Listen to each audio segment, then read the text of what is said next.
Pode, já, seu microfone já está habilitado, pode fazer aí a sua apresentação e conseguir aí, continuar a palestra, tá? Obrigada Bem, desde já. obrigada a você. Obrigada mais uma vez, né, pelo convite do Sinduscom. A gente tem essa parceria que já começou aí no curso que a gente faz, em algumas edições, e essa modalidade de a gente poder falar online dessa vez é interessante, para não perder o ritmo, né? Acho que o curso tem tido uma aceitação legal. Então, boa tarde a todos que estão participando. Como a Juliana já apresentou, meu nome é Denise, e vou apresentar um pouco do escritório no sentido de alguns projetos que a gente faz. Vou dar uma introduzida rápida no BIM para quem ainda é iniciante, alguns minutos, depois mostrar um pouco do nosso trabalho e no final mostrar alguns números onde a gente, né, cliente compartilhou com a gente alguns ganhos do BIM efetivamente. Deixa eu só... Tá. Isso aí é um pouquinho, né, da minha formação. Eu sou arquiteta por graduação, mas transito aí na construção civil como um todo, né, desde 99, quando eu formei em edificações, no Cefet. Hoje eu sou mestranda em construção civil na UFMG e outras atividades que eu venho participando, principalmente em pesquisas. Eu sou pesquisadora associada da ANTAC, e outras atividades relacionadas aí à formação, instrução. Sou professora na PUC, pós-graduação da FUMEC, da PUC em BIM, e outras atividades institucionais que a gente participa. Então, o envolvimento com o BIM, na verdade, em escritório, vem desde 2008. A gente teve várias fases, né, de implementação no BIM, vários erros, várias formas, vários aprendizados de como não fazer o BIM, e aí depois a gente foi consolidando aí os processos e os entendimentos. Hoje a gente consegue realmente executar os projetos todos do escritório 100% em BIM. Vou fazer uma pequena intro, né, para quem é novato aí, mas é sempre bom lembrar que a baixa produtividade, né, nossa do setor da construção civil, ela é muito conhecida, mas talvez a gente esqueça ou não se atenha ao valor dessa improdutividade, né? Segundo um estudo da McKinsey, atualizado aí de 2018, esse custo da improdutividade no mundo, né, não é só Brasil, custa 1,6 trilhão de dólares ao ano. Ou seja, é muito dinheiro deixado para trás de várias formas, né? Desperdício, retrabalho, falta de qualidade, enfim, vários itens que fazem com que a gente jogue esse dinheiro todo aí. Podia ser uma forma de rentabilizar mais os empreendedores, incorporadores. Eu participo numa pequena incorporadora familiar e a gente constrói alguns imóveis de pequeno porte para venda. A gente sabe que, embora pareça aí que as margens são altíssimas, na verdade, quando você põe todos os custos de fato e faz tudo dentro de uma forma legal, a gente sabe que a margem, você tem que esforçar muito, né, do ponto de vista de produtividade, de gestão, de qualidade de projeto, negociação, enfim. São muitas habilidades que a gente tem que ter para conseguir ter uma margem de resultado atraente. E aí a gente está falando de todos os envolvidos, né, não só o incorporador e o construtor. E as demandas vêm crescendo, cada dia mais legislação, empreendimentos mais complexos, né, uma velocidade de entrega que a gente tem que ter cada vez maior.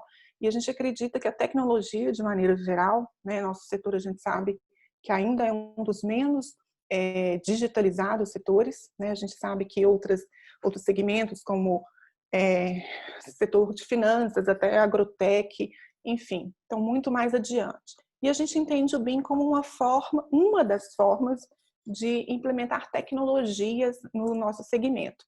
A gente já conhece também, só para relembrar aí, que um dos grandes problemas do nosso setor, né, que impactam nos custos, são a falha na execução, mas muitas vezes que provém de falta de informação quase metade, 50% da origem vem de falhas de projetos, e números que nós já conhecemos bastante bem, né? E esse gráfico eu apresento quase todas as minhas apresentações e as minhas aulas, eu acho interessante, porque que bom que o mouse está funcionando aqui. Rapidamente, né, para quem ainda não conhece, esse é um gráfico que relaciona a produtividade, né, do trabalho na construção pelo retorno em aqui dólar, né, por hora trabalhada, ou seja, o incremento em hora, né, de hora convertida pela hora trabalhada. E a gente vê essa aqui é a média mundial, né, dessa escala de hora, de valor hora, e aqui a produtividade em termos mesmo de capacidade produtiva, né? E o tamanho da esfera é o tamanho aí do PIB da construção civil, na participação deste PIB no PIB do país. Então, aqui a gente tem um gráfico de crescimento e decrescimento de produtividade, ou seja, quem está à esquerda do zero está decrescendo na produtividade, vem tendo uma produtividade cada vez menor, de alguma forma, né? Isso envolve vários aspectos, segundo o estudo da McKinsey. E aqui quem está abaixo da média em termos de retorno de dólar, né, por hora trabalhada. E aí, então, acho que a maioria já deve ter achado a gente aí, né? Nós aqui, ó, estamos aqui. Significa que nosso PIB não é tão participativo assim, e ainda, né, em termos de valor absoluto, relativo com os demais, e a gente vem decrescendo em produtividade e nosso retorno aí por hora trabalhada, isso aí em média todos os envolvidos, né, como partes interessadas, enfim, estamos aqui em construção civil hoje num cenário mundial. Aí a gente tem a China, né, que embora não retorne, talvez aí, né, pague pouco, de maneira geral, na construção civil, ou retorne pouco, ela tem um PIB significativo e cresce em velocidade notável aqui em termos de produtividade, porque cada vez se industrializando mais. No final, vou fazer um parêntese aqui de um livro que me ocorreu agora, senão já tinha trazido ele aqui, bem interessante, falando de como que a China tem conseguido crescer exponencialmente em atualização tecnológica. Depois a gente faz esse adendo aí. E aqui, né, no melhor quadrante, são aqueles que já estão acima da média e estão crescendo, a gente vê alguns expoentes, né? Vamos falar aqui, Reino Unido, Canadá, Alemanha, Austrália e Israel, por exemplo, né? São países que nós sabemos que, não por acaso, já tem uma dinâmica bem implementada do BIM. Então, essa relação causou aí alguma fonte de pesquisa para esses números, começa a relacionar o PIB com a melhora desses números. Aqui também outro gráfico da McKinsey que mostra que o crescimento da produtividade, aí estou falando de vários setores, né? Não estamos falando só dentro da construção civil em específico, mas localizando a construção em relação a outros setores. Então, a gente tem um crescimento da produtividade versus aqui, né, em relação ao índice de digitalização deste setor. Claro, né, um expoente da própria supra-sumo aí seria a tecnologia da informação, 100% digitalizada, e cada vez sua produtividade cresce mais, e a gente está falando de automação, algoritmos, né, machine learning e etc. E os setores, de maneira geral. Então, a gente vê, né, o cenário aí da construção civil, que a gente está diminuindo de novo a produtividade, nós estamos em ritmo negativo, e a nossa digitalização, de maneira geral, ainda é muito baixa. Embora a gente armazene, né, DWGs, Excel, Word, né, troque e-mail o tempo todo, não quer dizer que a gente está utilizando o recurso da tecnologia, da informação, por exemplo, né? Então, isso ainda é muito baixa. A forma com que a gente explora os dados ou produz informações paramétricas e digitais ainda é muito incipiente. Então, essas relações conduzem a pesquisa de como fazer essas melhorias, né? No mesmo horizonte também a gente já conhece, até nos processos tradicionais também sabemos disso, né? Como que o projeto, né, ele influencia o custo direto. A gente sabe que o projeto, os projetos ou planejamento de maneira geral, eles custam até 5% do valor do produto, mas influenciam 70% diretamente no custo desse empreendimento. É o que a gente sempre fala, o traço do arquiteto, né, vai definir muito aí. Tem um caso depois de um hotel que a gente reviu e conseguiu aí só na solução de partido economizar em concreto 10% do valor, né? Então, assim, a gente sabe que é neste momento aqui que se disparam os maiores graus de influência. Não adianta a gente chegar lá na frente depois querer fazer uma boa compra de cerâmica que foi especificada, né, substituindo alguma especificação, porque por mais que a gente economize, no máximo a gente vai conseguir influenciar no máximo até, né, 20% aí no todo. Estou falando em todos os materiais, né, que dirá uma fatia só de um produto, por exemplo, cerâmica. Então, a importância que a gente tem que dar desde a fase aí do projeto, ela é muito conhecida e é aqui a gente está revendo esses números para sedimentar bem, né?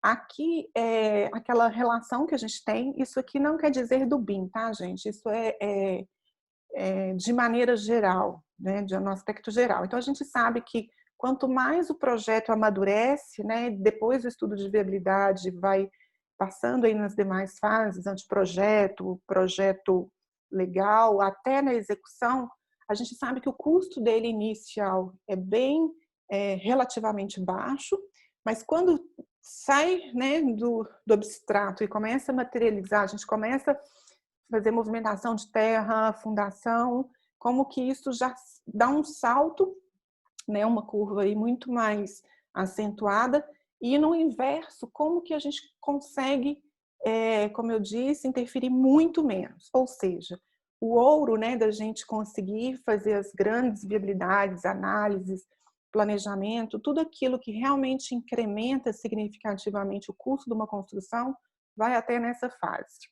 E aí, normalmente, ainda era, né, devido àquela baixa digitalização que a gente viu, uma fragmentação muito grande das informações, né? A gente vai falar disso um pouquinho mais adiante. A gente sabe que hoje a gente pratica uma lógica bem sequencial, né, das nossas fases de projeto. Então, inicia, faz a concepção, tem o projeto de arquitetura, aí vem os projetos de engenharia, aí entra o gerenciamento. Eu falo muito isso com os meus alunos, principalmente os de arquitetura, né? A mentalidade hoje ainda é muito da coordenação e compatibilização como elemento corretivo e não como processo construtivo, assim, de incremento, né? Então, isso é uma falha de mentalidade que coloca a compatibilização só aqui embaixo, né? E aí vem os detalhamentos e aí sucessivamente a parte do planejamento propriamente dito de obra. Na lógica do mais que a gente chama aí da ou engenharia simultânea ou processo simultâneo, a ideia é correr um pouco com as soluções que a gente chama às vezes de pré-engenharia, né? Mais em paralelo, né? Na parte aí desde a concepção, no gerenciamento, a gente consegue pela lógica do simultâneo ter uma redução do tempo, tanto na elaboração dos projetos, mas também amadurecer as melhores soluções aqui, para que depois essas soluções requeram menos retrabalho. Então, essa lógica aqui, que também ela é uma verdade para os processos BIM. Não vou entrar aqui no mérito quais, né? A gente tem um tempinho aí meio curto para falar tanta coisa, mas os processos BIM, né, o projeto BIM, ele é colaborativo por essência, na dinâmica, por exemplo, do modelo federado, trabalhar em ambiente virtual, etc. Então, a nossa lógica é um pouco mais simultânea e isso agrega outros valores durante a fase de projeto. A gente sabe, né, nós estamos aí vivendo a indústria 4.0 e a gente sabe que diversas tecnologias estão disponíveis, né, em vários setores e aplicabilidades. A gente tem os robôs autônomos, né, os drones, os robôs que a gente vê sendo desenvolvido para tanta coisa, realidade aumentada, internet das coisas e por aí vai, né, simulação 3D. Agora, todas essas tecnologias, elas também são embarcáveis, né, na construção civil. E aí, né, aqui a gente pode ver, né, por exemplo, manufatura 3D, realidade aumentada, o laser 3D, enfim, né, o Big Data, por aí vai. E a gente vê também, né, que todas essas atividades juntas vão nos levar àquilo que a gente pretende da digitalização da construção. E nessa previsibilidade, a gente tem o BIM, né, o Building Information Modeling, nesse mesmo cenário. Ou seja, ele é interpretado como uma das possibilidades também do ponto de vista tecnológico, embora não seja só tecnologia, mas também aquele que vai propiciar que a gente vá no sentido aí da digitalização e dos ganhos de produtividade naqueles cenários que a gente introduziu, tá? E aí vem o Fórum Econômico Mundial de 2016, mas relativamente ainda recente, né? Fala dessas mesmas tecnologias, né, dos cenários que a gente vive hoje e a probabilidade delas impactarem o futuro da construção. E a gente vê a integração do BIM, um BIM integrado como expoente, ou seja, há uma alta probabilidade, né, de o BIM impactar nossas referências aí na construção civil. Então, é nesse cenário que a gente enxerga o porquê do BIM, né? Na nossa mentalidade de escritório, nas aulas, treinamento, tudo que a gente fala sobre o BIM que ele é um como, né? Ele não é um objetivo em si, assim, mudar para BIM, por quê? Né? É um processo de longo esforço e que ele não se encerra em si mesmo, não é mudar uma plataforma de softwares e de trabalho porque se atualizaram os softwares, não. Ele é uma forma que a gente vê de se chegar a esse incremento. Não à toa, todos devem conhecer também, né? Tivemos aí nosso decreto federal, que vem aí primeiro desde 2016, depois de 2018, esse ano foi atualizado de novo, enfim. Né, o primeiro lançamento aí realmente da estratégia BIM nacional do governo federal pretende, né, e aí foram fazer o dever de casa naqueles países expoentes que a gente falou, sobretudo no Reino Unido, tivemos uma missão técnica brasileira oficial para estudar, e pretende-se, né, aumentar a produtividade das empresas em 10%, é uma estratégia nacional, assim reduzir os custos em 9,7%, aumentar em 10% a adoção do BIM, né, do PIB e da construção civil,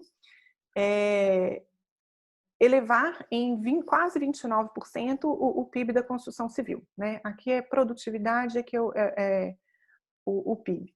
Enfim, então, isso está mapeado numa estratégia nacional, claro, geração de emprego e recolhimento, né? Então, a gente vê que existe uma coisa grande aí por trás. Mas, só para não falar que não falamos de conceito, né? O que é BIM, para quem ainda não está familiarizado? Não é colocar software mais legal para trabalhar nos escritórios que gera para a gente um 3D com realidade virtual. Não é isso, né? Essa definição é nossa, né? Da forma que a gente conseguiu sintetizar o máximo possível, que com a tecnologia BIM é possível modelar digitalmente, ou seja, estamos falando de um ambiente computacional, as informações geométricas, sim, a gente também quer tratar do 3D, né? Ele é a nossa maquete virtual, mas também as propriedades físicas da construção, né? Quais são as propriedades? Uma alvenaria resiste acusticamente a quanto? Qual o índice de reflexão de uma luz? Enfim, todas as propriedades físicas dos elementos que envolvem, né? E do ponto de vista de massa, de peso de construção, mas também, né, tudo aquilo que a gente pode agregar a esse elemento, né, melhorar os processos de análise, a gente está falando de simulações diversas, tanto do ponto de vista de lançamento estrutural, o melhor lançamento de modelo estrutural, ganhos, extração de informações, simulações, então a gente faz cenário A, B, C, orça, compara, por exemplo, isso tudo é possível.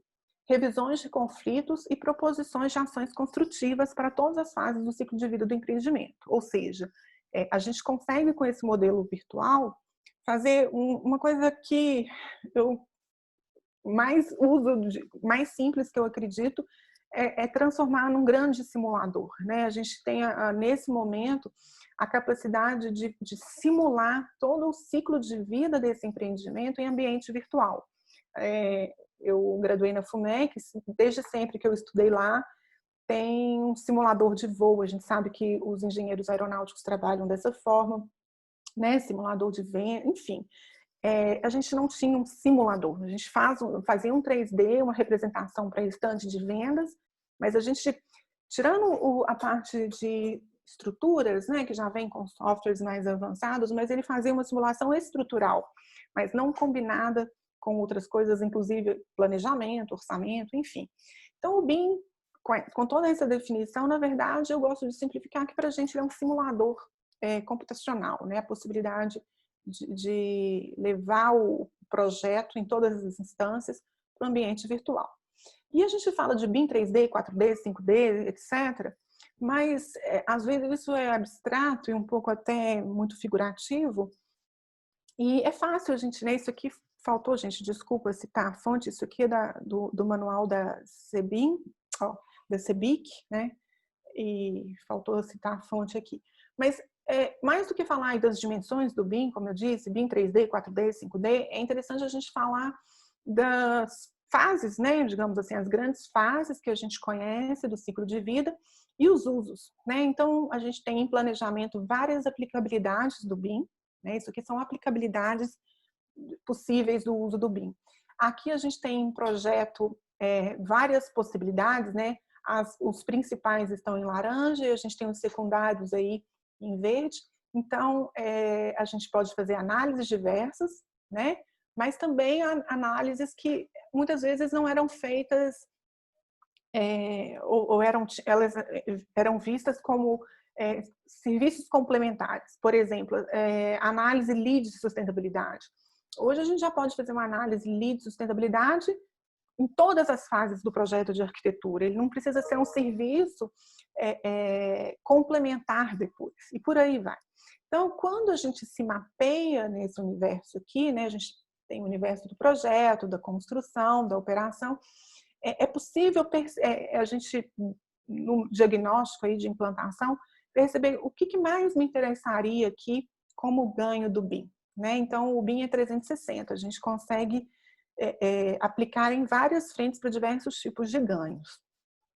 Vou falar um pouquinho da nossa atuação como escritório de arquitetura e no final eu vou apresentar alguns números dessa atuação. Então, embora eu transite, já trabalhei em construtoras, orçamento, planejamento, como eu disse, a gente faz pequenas construções no negócio familiar e tudo, o principal negócio do meu escritório, né, a Aurora Arquitetura, são projetos. Projetos, teve uma época aí que a gente não estava em plena crise, a gente estava num segmento mais de hotéis, fazendo projetos de hotéis. Hoje o escritório voltou a atuar onde tem disponibilidade de trabalho. Então, a gente não está se reservando só essa especialidade. Mas eu digo que isso não tem a ver com especialidade de projeto. Né? Então, o BIM ele pode estar implementado em projetos de casas, de interiores. Os ganhos que são possíveis com obras grandes são também para obras menores. Né? A curva de aprendizado ela vai ser mais aproveitada se for aplicada em vários. Então, no nosso escritório, a gente faz projetos. Os nossos projetos sempre foram compatibilizados, coordenados e compatibilizados, mesmo na época do CAD. Né? Eu venho de uma formação como técnica em edificações, então eu só consigo imaginar o projeto integrado. Então, arquitetura, projeto integrado, né, com as diversas disciplinas, e graças ao BIM a gente tem dado um suporte também nos orçamentos preliminares, fornecendo os quantitativos, né, análise energética, muitas vezes o cliente tem uma intenção ali de pôr um selo de sustentabilidade, isso também é possível.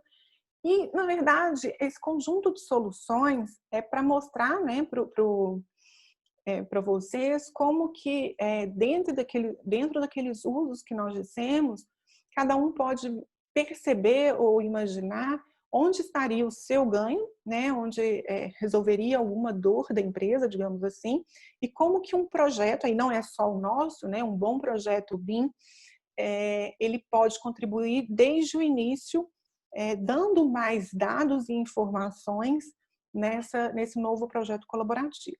Então, o BIM, né, ele é possível ser implementado desde os estudos de viabilidade, estudos de massa, o projeto de arquitetura nas diversas fases, a coordenação e compatibilização 3D, eu acho que é onde as pessoas mais percebem o BIM, mas ele não é só isso, né? As simulações de soluções de projetos, a gente criar cenários, e aí eu estou falando não só da solução com arquitetura, mas nesse nível de projetos integrados e compatibilizados, como eu disse. Simulações de desempenho, eu vou mostrar um exemplo para vocês. Realidade virtual, isso é interessante, mas a gente tem que ver isso não como um brinquedinho, assim, a gente tem que enxergar isso como realmente um ganho como? O cliente, por exemplo, obra por administração, a gente trabalha para construtor de obra por administração. Às vezes junta um grupo e vai construir, certo? O cliente quer ver o projeto, né? Isso ajuda muito em retrabalho, ou então clientes que são investidores e não são do meio e têm dificuldade de interpretar realidade virtual para ajudar nas vendas. Aí sim, né, com o efeito estético. Realidade virtual para fazer com que toda a equipe, principalmente também a equipe de obra, consiga perceber melhor aquilo que está sendo implementado. E hoje, né, a gente está colocando isso ainda um pouco experimentalmente, a gente ainda não está trabalhando plenamente com isso, mas realidade também aumentada, que ela é diferente da virtual, né? Mas ela também incrementa muito. Então, a gente percebe esses benefícios todos começando lá de trás, desde o projeto.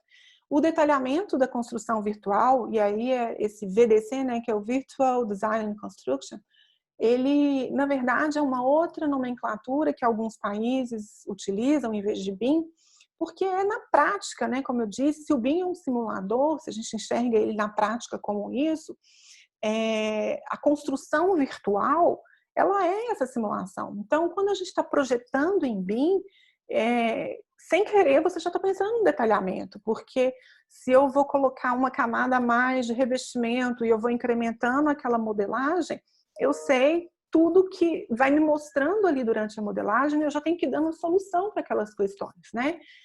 Se a gente coloca um piso com manta, com isso, e a gente vai subindo ali realmente, né, visualmente, por exemplo, a altura final do piso, contrapiso, etc. A escada projetada lá no projeto do Corpo de Bombeiros já não está batendo.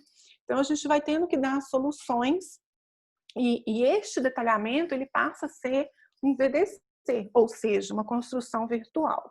E aí, né, gente, geração automática de quantitativos, a coisa passa a ser mais mecânica possível, né? Se está bem modelado, né, se todo aquele trabalho de base foi feito adequadamente, a geração automática de quantitativos, ela é fácil. Ela é difícil quando você tem um modelo ruim, eu vou falar disso no final, e aí você pede essa geração automática. Aí você tem que refazer tudo se não foi bem feito, aí vira um grande nó, porque tudo está errado, né? Você vai extrair informação achando que ela é confiável e ela não é.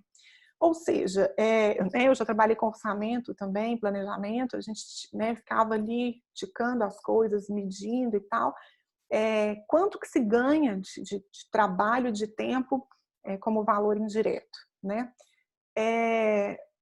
Então, isso aqui, vocês podem testar, o QR Code já estava funcionando, tem aí alguns modelos nossos de realidade virtual, acho que, se não me engano, está publicado aí um hotel que a gente fez 100% em BIM, e aí tem que baixar esse aplicativo BIMX, que é um visualizador da Graphisoft, e tem aí, né, alguns modelos nossos de autoria que vocês podem depois pôr o óculos ou passear pelo tablet, enfim, quem tiver interesse. Aqui, só para vocês terem ideia, né? Então, imagine, por exemplo, esse é um projeto integrado, né? Que muitas vezes a gente acha que o BIM não vai fornecer a documentação, né? O que a gente tem familiaridade de ver, às vezes, para reunião, bonitinho, igual a gente está acostumado. Esse é um projeto feito no ArchiCAD e cotado na padronização, né? O verde aí. Alguém abriu o vídeo? Alô? O verde aí é um luminotécnico, né, que a gente faz lançamento e os pontos estão lançados, e de um projeto residencial, ou seja, né, não é só para grandes obras que eles também são viáveis. Então, todas as fases. Esse é um outro projeto que a gente criou aí, né, esse é um projeto de um retrofit de um hotel, e, né, todas as fases, como a gente, né, as existentes, a construir, a demolir. Então, tudo isso é possível, né, a gente não só representar, mas isso é extraído de um modelo virtual, onde todas essas soluções de projeto estão equacionadas e depois documentação, né, sem contar aquele benefício que a gente fala. Se você muda uma parede, todo o projeto já se atualiza automaticamente. Isso é um benefício indireto, né? Mas também Isso é um projeto executivo.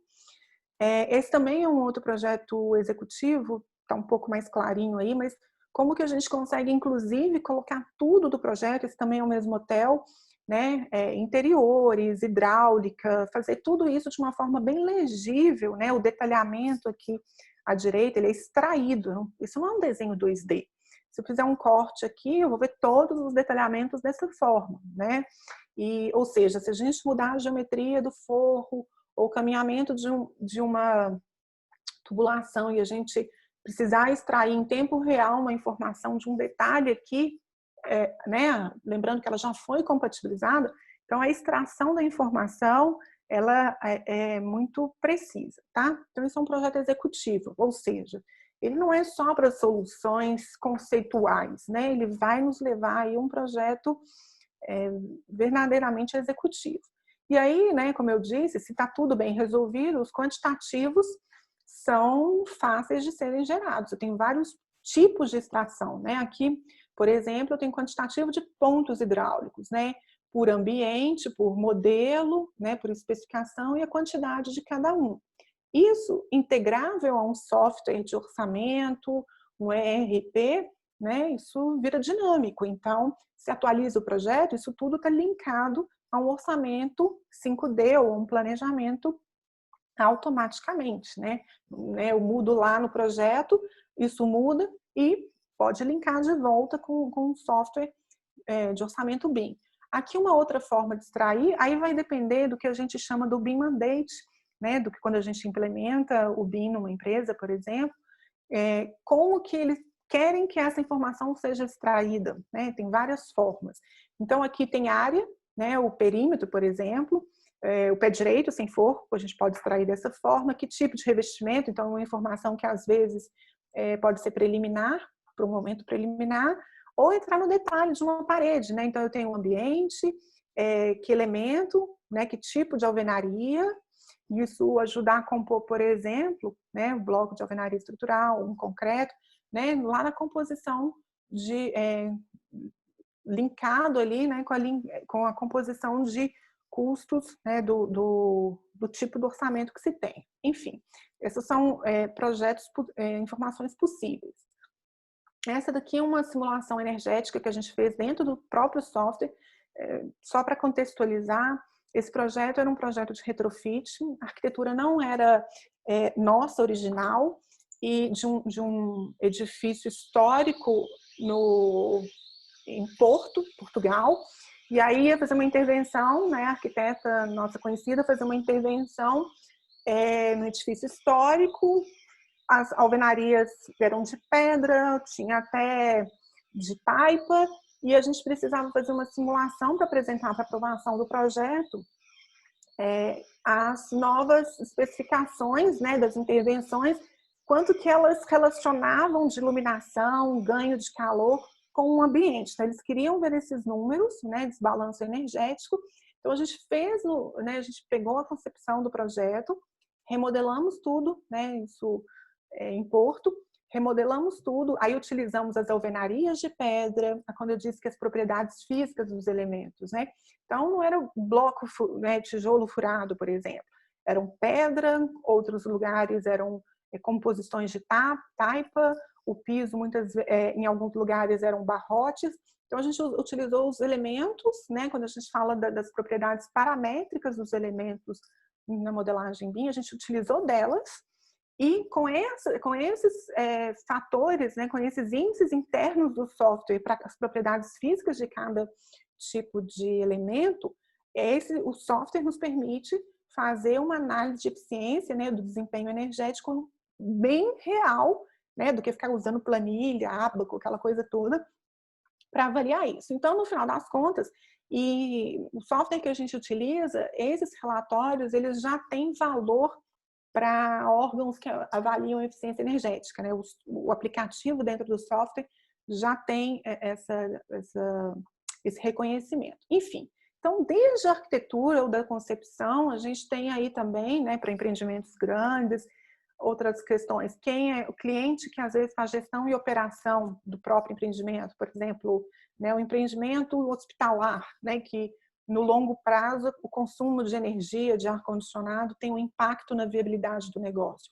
Então, essas relações aqui de simular uma possibilidade de um ar-condicionado ou colocar um brise para ver quanto isso atenua, isso tudo é real, né? A gente vai simulando e analisando isso junto com o empreendedor. Então, aqui para caminhar, para resumir, isso são algumas coisas que a gente faz. Então, a gente trabalha, pode ser a modelagem ou a concepção, a gente configura o projeto, lança, mesmo na concepção, aí as disciplinas, né, os sistemas prediais. Depois, a gente tem que ter um cuidado de exportar a informação paramétrica de forma correta. A gente trabalha com o Solibre, né, que é um software mais avançado hoje, mundialmente falando, para coordenação 3D, checagem de regras, compatibilização e extração de quantitativos de forma mais detalhada e correta, né? Então, a gente também passa por essa fase, né, com o Solibre. São as coordenações, né, trabalhando em BCF.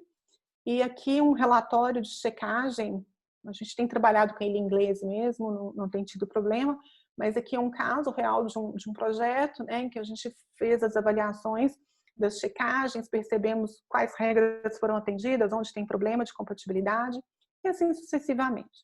Então, com isso tudo, né, a gente tem os benefícios do projeto BIM de maneira geral, e o que a gente consegue sintetizar aí, o valor agregado do projeto BIM, né, análise virtual, isso permite uma simulação antecipada de problemas, né, como a gente antecipar aí várias situações, às vezes uma implantação que não é a mais adequada para um terreno e aí faz um novo aproveitamento de terraplenagem, não sei. Simulação antecipada e cenários alternativos. A coordenação 3D, aquela que muitas vezes equaciona as omissões dos projetos, né? Fica aquele jogo de empurra, não, o problema foi da estrutura, não, o problema é a arquitetura.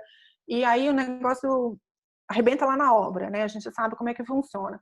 E, na verdade, o que a gente quando tem a coordenação 3D na fase adequada, o importante não é achar quem é o responsável, é equacionar antes disso virar um problema de campo, né?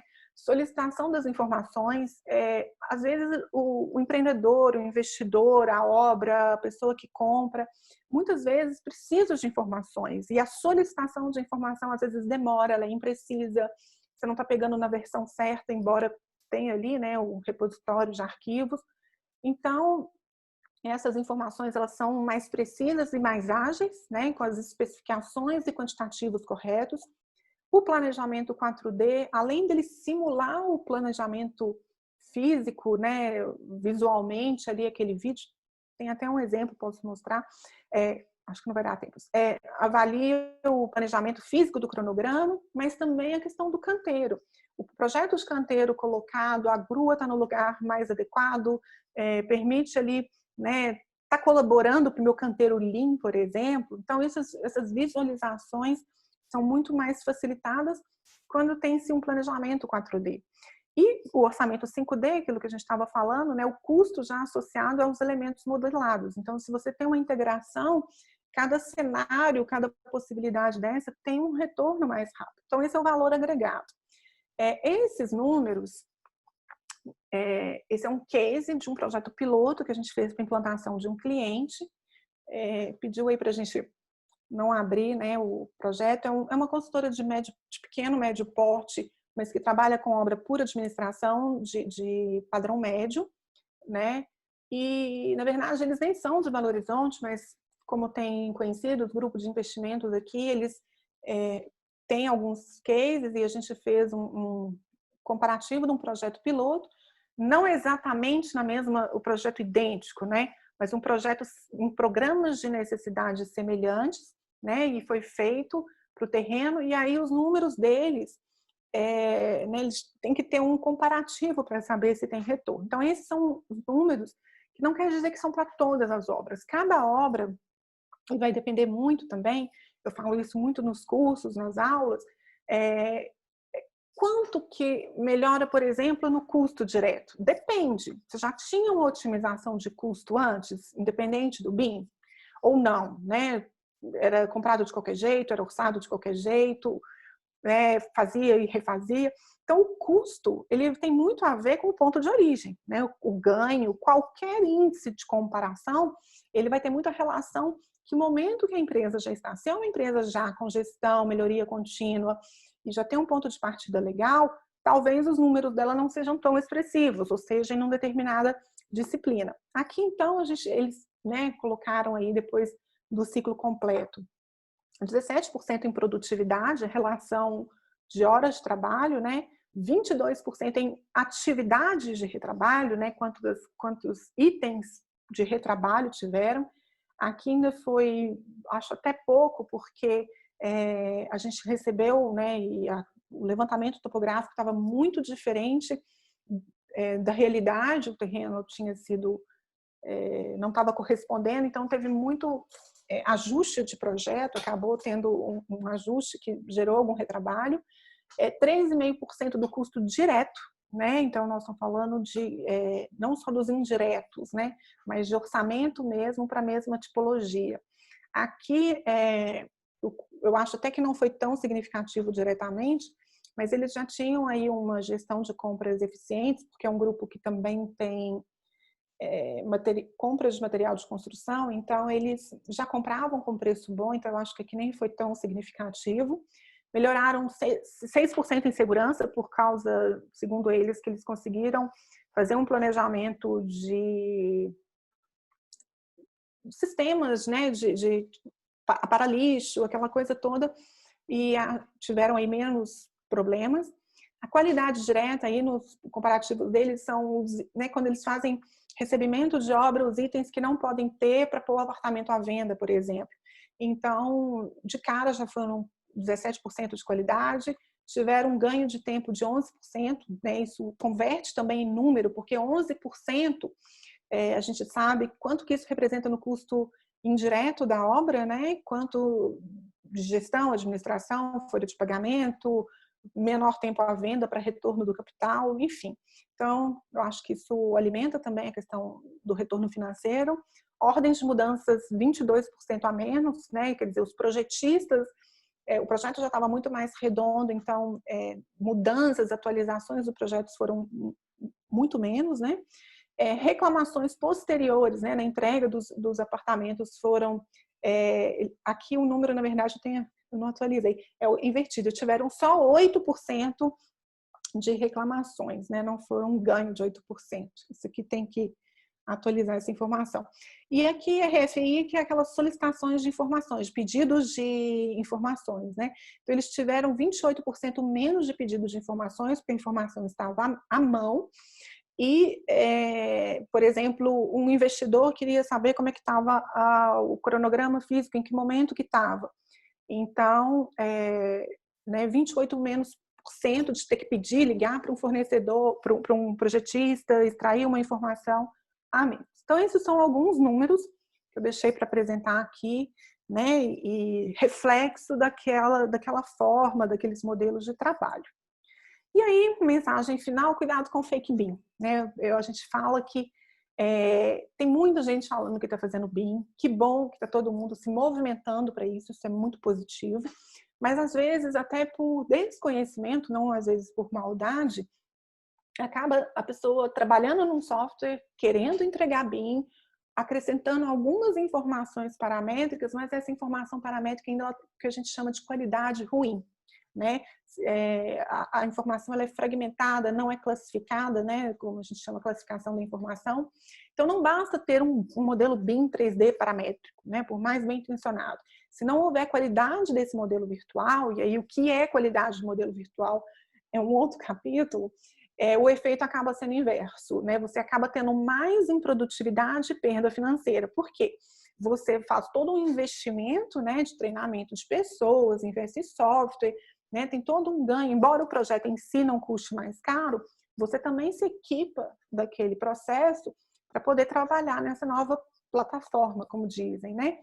Mas você perde dinheiro diretamente e indiretamente, porque quando você acha que você está sendo mais produtivo, por exemplo, você vai extrair um quantitativo acreditando que aquilo ali. E se os elementos estiverem duplicados? E se um andar inteiro não tiver sido modelado com a especificação adequada? Então, você extrai aquela informação acreditando que ela é verdadeira e lá na frente, né, como consequência, às vezes você vai ter um orçamento não verídico, né? Então, isso vai trazer, além de improdutividade, perda financeira. Isso aqui, né, é onde todo mundo percebe mais o BIM, seja na documentação, coordenação 3D, na visualização, mas o I do BIM, que é esse information no sentido paramétrico e correto, às vezes ele não é visto, não é percebido, mas ele é o que vai sustentar o restante, né?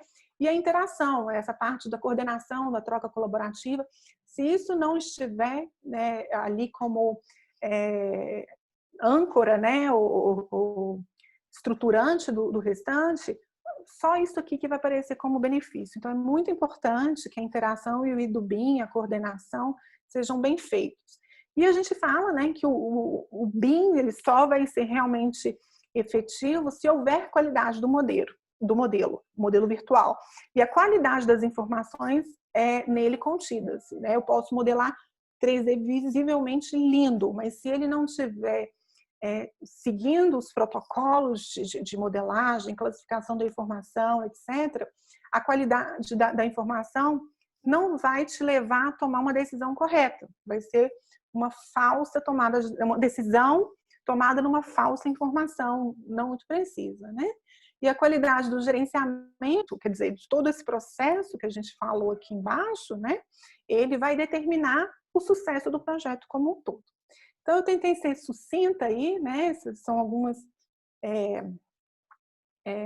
meios de contatos nossos. Tentei ser sucinta, trazer uns exemplos práticos para podermos, né, elucidar aí as questões. Juliana, tá aí, te passo a palavra. Estou aqui. Aprendi muito, eu tenho aprendido muito com essas palestras, porque os cursos não dá para participar, né? E as palestras, querendo ou não, a gente fica como moderadora, admitindo os inscritos, então meio que força a participar, mas eu tô achando ótimo, porque eu tenho aprendido muito. A gente tem duas perguntas. Eu abri aqui para eu ver. Dá para você ler aí? Você quer que eu leia para você? Agora eu estou vendo. O BIM já possui informações já inseridas que auxiliam nos projetos quanto à norma de desempenho? Tá, essa é uma ótima pergunta. O BIM em si não tem, né? O BIM em si não tem. Juliana, eu não consegui tirar essa imagem montada aqui do fundo, não. Vai ficar assim, tá? Isso é montagem do computador, eu não consegui tirar, não. Então, o BIM em si ele não tem. O BIM ele é um conjunto de sistemas, informações que a gente trabalha nela, né? O que os softwares têm? Os softwares têm bibliotecas que te disponibilizam elementos paramétricos. Se esses elementos são paramétricos, eles podem ter aquelas propriedades físicas que a gente falou, como o exemplo que eu dei ali do projeto de Porto, e se essas informações estiverem adequadas na biblioteca, ou seja, Se o elemento não for só um 3D bonitinho, mas ele for um elemento BIM paramétrico inserido na biblioteca, eu vou conseguir simular realmente e conseguir avaliar os parâmetros da norma de desempenho. Os números que eu vou extrair ali, por exemplo, acústica entregue por aquela composição de alvenaria e esquadria, por exemplo. Quando eu coloco isso em conjunto e peço uma simulação de acústica, ela vai me retornar um número. Esse número atende à norma de desempenho, por exemplo, no padrão superior, por exemplo, né? Então, o BIM em si, ele é capaz de entregar essa informação, mas tudo vai depender se quem está trabalhando na gestão e na concepção sabe manipular aqueles elementos. Te respondi, Felipe? Dá um ok aí se eu tiver respondido. E depois tem a pergunta aí do Márcio. É possível relacionar a tecnologia BIM ao digital twin? E qual a sua visão do BIM na indústria da construção mineira? Eu relaciono sim. Eu vejo, né, o digital twin, gente, são os gêmeos digitais, né? A gente tem muito isso em algumas indústrias, às vezes aeroespaciais, indústrias automobilística, né? O que é um digital twin, né? É você ter um irmão gêmeo digital daquilo que seria o real. Então, claro que vai muito além disso, né, gente? Mas eu, de uma certa forma, eu faço esse paralelo e já vi isso em alguma bibliografia também. Então, eu acho que sim, é uma forma de interpretar, de relacionar. E a visão que eu tenho do BIM, da construção civil, gente, honestamente, eu acho que a gente demorou um pouco a acreditar como somos bons mineiros, né? A gente quer acreditar e ver e tudo, a gente é desconfiado, mas depois, né, fomos convencidos, somos aí tradicionalmente empreendedores e revolucionários, e aí a gente, beleza, estou convencido, e acho que o Minas fez o dever de casa, tem feito aí com o apoio do Sinduscom, a FIENG, né, o SEBRAE, a SEBIM, tem feito uma força-tarefa aí em alguns anos, e eu acho honestamente que a gente já se atualizou. É claro que tem aquele grupo que ainda não se mobilizou, mas quem aderiu já está conseguindo fazer coisas muito legais, né? Bastante. A gente vê gente que até pouco tempo atrás não estava e está fazendo coisa muito legal. Como eu dou aula, né? Eu fico muito feliz assim, de ver aquelas pessoas que a gente ensina passando na frente da gente, se atualizando rápido. Então, acho que a gente já pode ter aí uma segurança em Minas, acho legal. Retorna naquela tela de seus contatos, obrigado, vou retornar. Indicação de cursos online de BIM? Então, boa, hein, Juliana? Quem sabe a gente faz um curso online do Sinduscom aí. Hoje eu nem falei sobre isso, porque eu tô ficando meio repetitiva, né? Porque todo dia falando a mesma coisa, mas é uma tendência que a gente já devia ter feito há mais tempo, mas por diversos fatores a gente protelou um pouco, e com essa questão agora do Covid, a gente sabe que não tem volta. Então, a gente vai fazer. Nós tivemos a experiência logo no início da pandemia, que um curso que já estava agendado presencial, e nós fizemos ele online. Um curso de 16 horas, né? Então, uma carga horária extensa, e foi super tranquilo. E então, assim, não sabemos quando, mas com certeza faremos. Com as meninas Denise e Maria Luísa, né? Que a Maria Luísa hoje não participou, mas a Denise tem uma parceira aí no curso, né? É isso mesmo. Então, em e breve, a Maria Luísa, Felipe. ela é engenheira, mas, né, também o segmento dela também vai para obras já existentes, né, patrimônio construído também em BIM, e é uma troca muito rica, assim, não está aqui com a gente agora, mas faz parte da equipe. E também, por falar aí de BIM, né, no nível mais pós-graduação, hoje tem a PUC virtual, né, podia falar, Juliana? Não, tem o Márcio aqui também querendo fazer uma pergunta. Tá. Mas enfim, então tem alguns cursos online. Você também acha as tabelas 15965 confusas? Acho muito. 15965, gente, são as tabelas da classificação da informação BIM, né?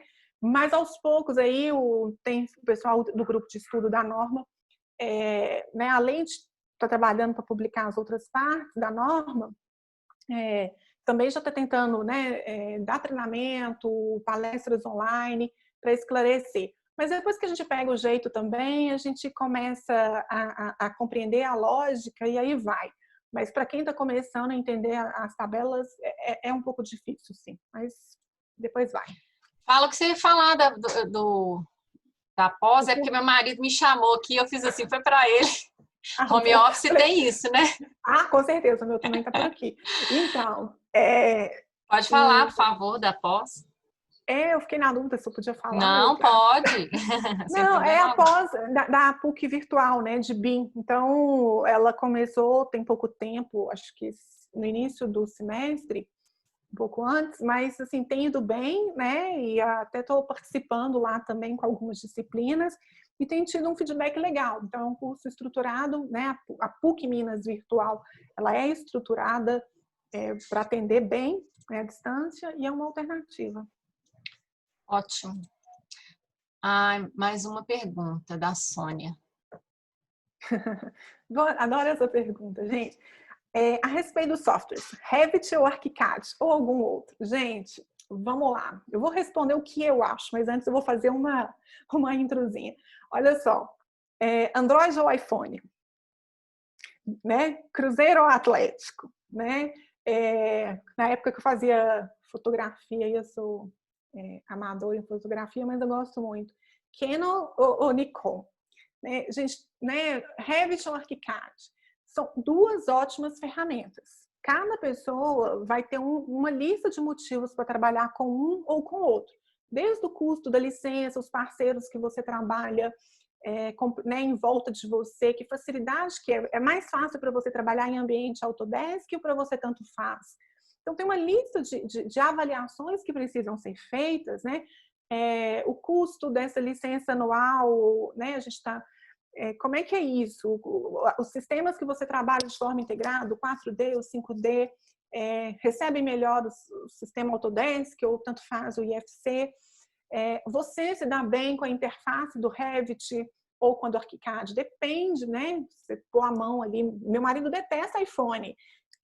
Eu falei, não, troca, você vai gostar e tal. Tirei o Android da mão dele e pus um iPhone. Ele não adaptou, ele não gosta. Então, isso é muito pessoal. Vou falar particularmente para não parecer que eu enrolei a resposta. Eu, Denise, já trabalhei com Revit. Primeiro eu comecei no ArchiCAD, depois eu fui para o Revit, depois eu voltei para o ArchiCAD. Particularmente, eu gosto mais do ArchiCAD. Mas isso não é uma verdade absoluta. Tem gente que trabalha muito melhor no Revit e vai entregar muito bem. Então, experimentem um e o outro. É minha sugestão. Aí eu falo com os alunos, quem está procurando estágio, procurando emprego e tal, eu falo que tem que ser bilíngue, né? Você tem que saber mais de um. Você tem que saber mais de um. Então, assim, não custa nada saber um pouquinho de um e de outro. É claro que a gente vai acabar sendo melhor em um do que no outro. Mas aprende os dois, né? Testa os dois e compra a licença daquele que você achar que você produziu mais, minha opinião.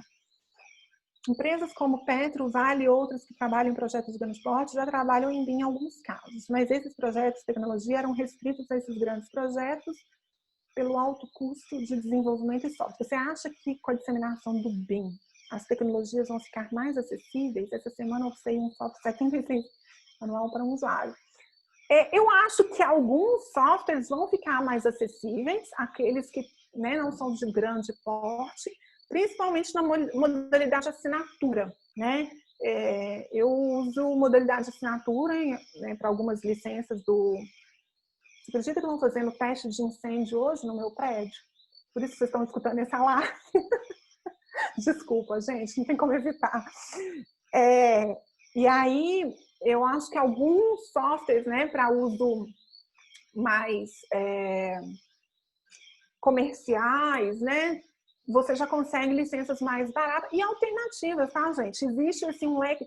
Se vocês entrarem no site da Building Smart, não tem capítulo no Brasil ainda, mas a Building Smart, tem uma parte de softwares homologados. Um software, para dizer que ele é BIM, ele tem que ser homologado pela Building Smart, ou seja, tem que trabalhar em interoperabilidade, outras questões. E lá, assim, vão ter dezenas de alternativas, por exemplo, para arquitetura, dezenas de softwares. E a gente, às vezes, fica naqueles mais conhecidos, né? E vê que, às vezes, tem opções muito mais em conta que respondem muito bem. Agora, para a indústria, ainda talvez sejam softwares mais específicos. Mas para quem está começando, um escritório que está fazendo transição, por exemplo, enquanto eu não comprei o Solibri, que a licença é cara, né? Ela é quase 30 mil reais, a gente trabalhava com Tecla do Insight, que é uma versão muito interessante para quem está começando, coordenação e compatibilização. E a gente só, depois que a gente viu que tinha saída, que tinha justificativa, e a gente investiu no software de 30 mil. Então, vai lá, dá uma pesquisada em softwares que existem para cada fim, e depois você achar que aquele software, daquele preço, realmente vai ter um ROI, um retorno que vale a pena, dependendo do projeto, vale o investimento, né? Mas teste antes com os similares, minha sugestão. Desculpa pelo alarme, não consigo fazer Não, parar. sem problema. Acho que é isso, né, pessoal? Não fez mais pergunta. Foi muito bem explanado, assim. Acho que as dúvidas são bem pontuais mesmo. Então, qualquer dúvida também pode te mandar, né, Denise? E Sim, aí a gente, né, e no curso, se Deus quiser, em breve, estaremos aí nos encontrando. Bom, ótimo, Juliana. eu agradeço mais uma vez, né, a sua participação, a participação de todos. A gente acabou de divulgar na nossa rede social as palestras da semana que vem, da outra. Deem uma olhadinha, tem muita coisa boa aí semana que vem também e na próxima. Só para fechar, o Pedro está colocando aqui, eu acho que nem é uma dúvida, mas não é uma pergunta, talvez é uma afirmação.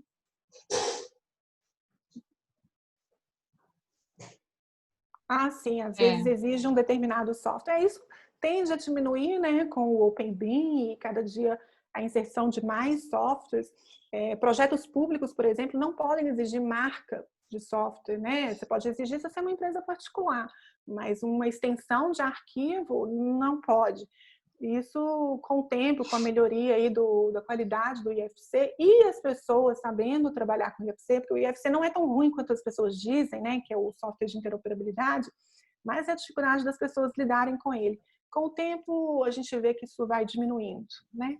Obrigada a vocês pelo convite, né, Juliana, de novo. Então, ótimo. E Até a todos pela próxima. presença aí, tá, gente? Qualquer coisa Obrigada, me gente. manda. Tá bom. Obrigada. Obrigada, bom fim de semana a todos. Até semana que vem. Até logo.